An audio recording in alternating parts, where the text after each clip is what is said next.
Bugun sotuvga olib qolingan telefonlarimiz Samsung va iPhone modellarini olib qolganmiz. iPhone 14 Pro Max'lar oxirgi paytlar juda kam kelayotgandi. 128 talik, holatlari ideal holatda, 80 yo'nqisda bo'ladi. Hech qanaqa ayb nuqsoni yo'q. Korobka dokumentlari bilan. Telefonimiz SIM kart eSIM bo'ladi. IMEI ro'yxatidan faqat eSIM o'tkazilgan ekan. eSIM so'rayotganlar uchun ideal variant. Narxini $570 ga qilib beramiz. Yana biri 83 yo'nqisda, 128 talik. 5 korobka holatda. Hech qanaqa ayb nuqsoni yo'q, petnolari ham yo'q, yaxshi holatda ekan. Telefonimizni $610 ga qilib beramiz.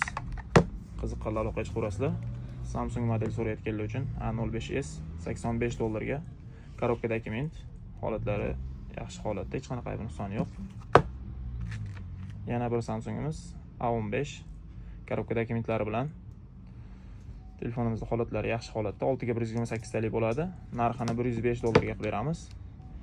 Qiziqqanlar aloqaga chiqaverasizlar. Telefonlarimiz doimgidek naqdga ham bo'lib to'lashgan chiqadi. O'zbekiston bo'ylab bepul dastavkalar bilan yetkazib beramiz.